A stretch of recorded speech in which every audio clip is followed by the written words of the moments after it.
Supreme court बोला पत्नी से खर्चे का हिसाब मांगना क्रूरता नहीं, इसके लिए केस नहीं कर सकते, व्यक्ति पर दर्ज एफआईआर रद्द। सुप्रीम कोर्ट ने एक अहम फैसले में कहा है कि अगर पति घर के पैसों के फैसले खुद करता है या पत्नी से खर्च का हिसाब पूछता है तो इसे क्रूरता नहीं कहा जा सकता, खासकर जब तक इससे पत्नी को कोई गंभीर मानसिक या शारीरिक नुकसान साबित नहीं हो। जस्टिस बीवी नागरत्ना और जस्टिस आर महादेवन की बेंच ने गुरुवार को ये टिप्पणी दहेज उत्पीड़न और क्रूरता के एक मामले को रद्द करते हुए की। इस केस में पत्नी ने पति पर आरोप लगाया था कि वह घर के खर्चों का एक एक पैसे का हिसाब एक्सेल शीट में रखने को मजबूर करता था। बेंच ने कहा कि यह स्थिति भारतीय समाज की एक हकीकत को दर्शाती है, जहां कई घरों में पुरुष आर्थिक जिम्मेदारी अपने हाथ में रखते हैं, लेकिन इसे अपराध की श्रेणी में नहीं रखा जा सकता। पूरा मामला समझिए। तेलंगाना में एक पति पत्नी के बीच लंबे समय से अनबन चल रही थी।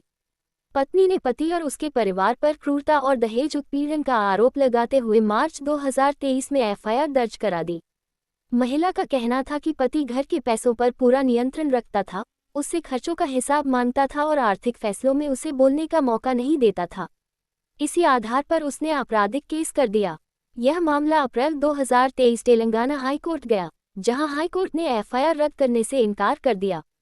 इसके बाद पति सुप्रीम कोर्ट पहुंचा। सुप्रीम कोर्ट ने गुरुवार को मामले में सुनवाई की।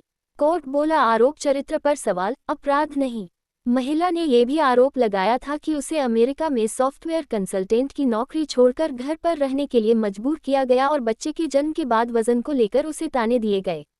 इस पर जस्टिस नागरत्ना ने कहा कि अगर पति ने गर्भावस्था या बच्चे के जन्म के बाद पत्नी की ठीक से देखभाल नहीं की या उसके वजन को लेकर ताने मारे तो यह उसका गलत और असंवेदनशील व्यवहार हो सकता है। ऐसी बातें पति के स्वभाव और सोच पर सवाल खड़े करती हैं, लेकिन सिर्फ इन्हीं वजहों से उसे आईपीसी की धारा 498 या आपराधिक क्रूरता का दोषी नहीं ठहराया जा सकता। आपराधिक कानून का इस्तेमाल निजी दुश्मनी निकालने या आपसी हिसाब किताब चुकाने के लिए नहीं होना चाहिए। आईपीसी की धारा 498 ए अब बीएनएस की धारा 85। आईपीसी की धारा 498 ए का मकसद विवाहित महिलाओं को पति या ससुराल पक्ष की क्रूरता से बचाना था। इस धारा के तहत अगर पति या उसके रिश्तेदार महिला को शारीरिक या मानसिक रूप से प्रताड़ित करते हैं, दहेज की मांग करते हैं या उसकी जान माल को खतरे में डालते हैं, तो यह अपराध माना जाता है। लेकिन समय के साथ अदालतों ने ये भी साफ किया है कि हर घरेलू झगड़ा या पैसों को लेकर विवाद अपने आप में क्रूरता नहीं होता। अब नए भारतीय न्याय संहिता बीएनएस की धारा 85 में भी इसी तरह का प्रावधान रखा गया है, जिसमें महिला के साथ गंभीर मानसिक या शारीरिक उत्पीड़न को ही अपराध माना गया है। इसमें भी साफ किया गया है कि सामान्य पारिवारिक तनाव, रोजमर्रा की खटपट या बिना ठोस सबूत के लगाए गए आरोपों पर आपराधिक कार्रवाई नहीं होनी चाहिए, ताकि कानून का दुरुपयोग रोका जा सके।